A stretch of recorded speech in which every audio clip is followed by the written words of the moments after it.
Ghost Rider. Hey, what's up, everybody? I have another figure here to review. It is the retro carded Ghost Rider. And before we even start, I want to say this box is huge. Um, it's very, very huge. These retro card boxes are large. They are massive. So, yeah, I'm not going to be keeping this. I don't keep boxes. I generally don't. I have the ones for the Fantastic Four figures, but that's because I like the 90s show. I don't think I'm going to be keeping this box. But yeah, here's the box packaging. I love the 90s Marvel Comics logo on the top here. If you can see it, if I can get it down there, that right there, that's my favorite Marvel logo. I think this looks great. I love the art. Everything here just gives off the correct vibe that it is trying to, of like the 90s Ghost Rider. There's a read up here and some nice art of Ghost Rider. I'll let you look at it. If you want to pause and read, you can go right for it. There you go. Turning it over to the other side. This is the same Ghost Rider that we have had for the past couple years. This is a that light's very bright. It's reflective. This is just a simple retool of not even retool, just a repaint of the one from the Rhino Build-A-Figure Wave, as well as from the Riders set, which I do not have either. I don't have any Ghost Riders, which is why I wanted to get this. So, happy for that. I think it looks good. Let's crack them open. And here we have, presumably, Johnny Blaze out of his packaging, and he is incredibly simple. And I don't mean that in a terribly bad way, I just mean it in a way that we've seen this figure so many times before now that it's what you're expecting if you've already seen it once. This is basically the same one as the Rhino Build-A-Figure version, minus the fact that he is, in that version, all black. There's no gray pants. And basically the same one as the one from the Riders Wave, which is him but blue. So, again, if you have any Ghost Rider, any of the ones that have been released, you know what you're getting. This is the exact same figure. But for me, I don't have any, so this is cool and new, but it still feels like an old body. This still feels like an old buck. So let's hop him off the spinny base real quick and get a closer look at him. To bring Johnny in closer, let's take a look at the detail work on the figure itself. There's not much to be said here. This is basically the same one that we, like I said, we've gotten before, except now he has some gray stripes along his arms. He has some gray pants. He has a nice belt, nice chain here, gray. I like the way that the skull looks. I appreciate the paint on the inside of the eyes to give more depth. But like that's about it. That's all I can really say. This is an old figure. It's an old sculpt. There's nothing new to be said here. No new ground to be broken. The only thing that adds anything to it is the future accessories, which I'll talk about in a second here, and the box itself, which I do not keep because I'm not a mitten box guy, so I don't keep the boxes. I have no value for them. So all I have is this Ghost Rider and the accessories, which I will get to in a moment. So if you already have Ghost Rider, if you have the Riders one, the Rhino Build-A-Figure Wave one, whichever one you have, you do not need to get this. I do not recommend it to you if you already have it, because this is nothing spectacular. If you are a big Ghost Rider fan and a big collector, sure, fine, go for it, whatever, it's your money. But if I already had them, I would not be getting this figure, because I don't buy duplicates, unless the duplicates are unique, different outfits. Like I have Yellow Suit Daredevil and I have Red Daredevil, because those are different outfits.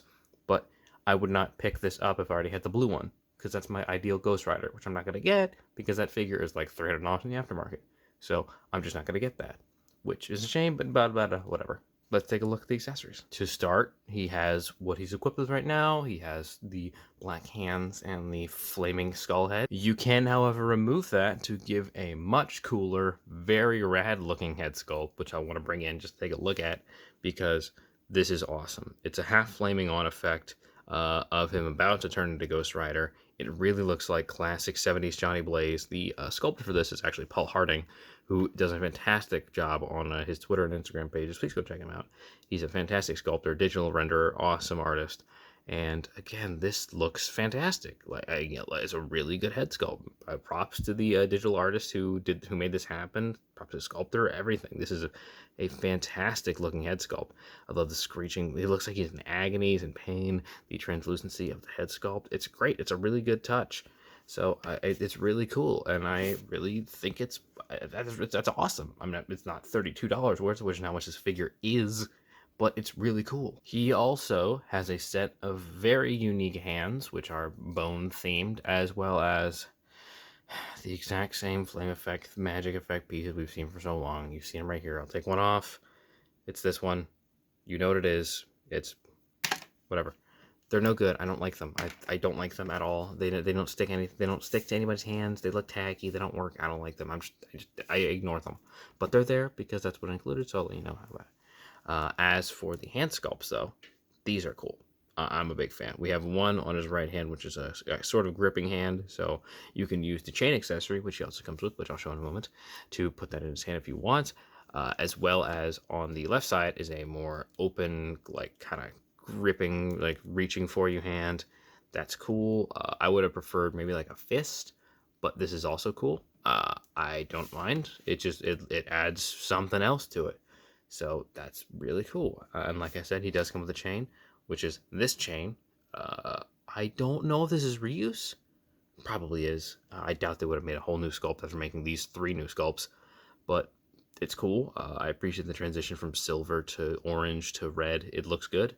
And to equip it, you just grab the end here, you stick it in his hand, and then it starts to droop down because the bone hand does not hold on anything very well.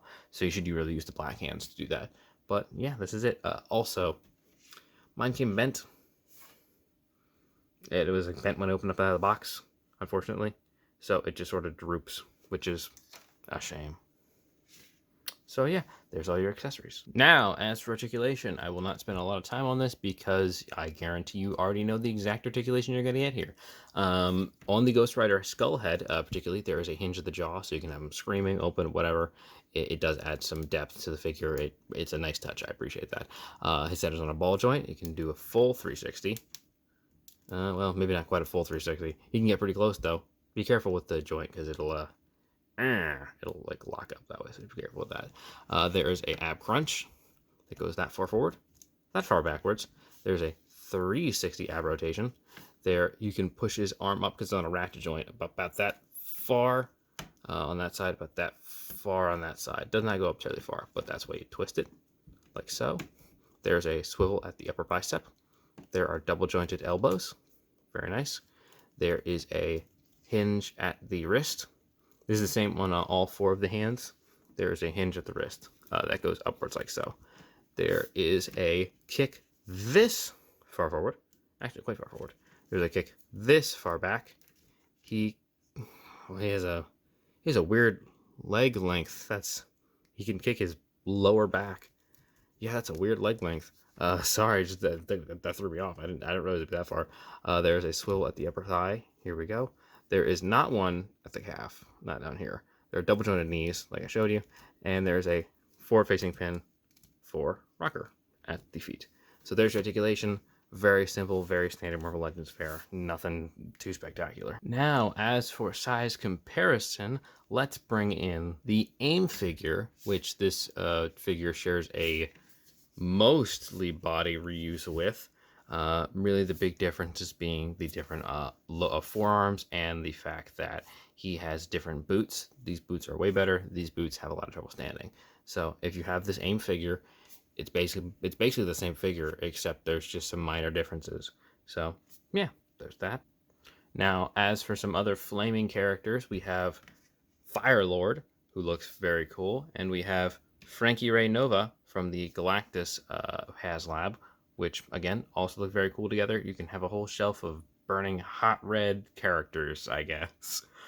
If only that Robbie Reyes had gotten made. Actually, I'm not that mad about that. Now, me, I'm a sucker for the older comic books, so I'm going to bring in some characters from his time as a member of the new Fantastic Four. We have classic Spider-Man, and we have a version of Wolverine, the one that I could grab the quickest because I'm not sure my other more classic Wolverines are. I do not have a Hulk, unfortunately. If I had a Hulk, I would have the complete set, and I would be so happy. But yeah, this is the lineup from the new Fantastic Four for about 2 or 3 issues when the Fantastic Four are missing. So yeah, there's that. Now, Mr. Johnny Blaze would be tragically incomplete if he did not have his beloved motorcycle.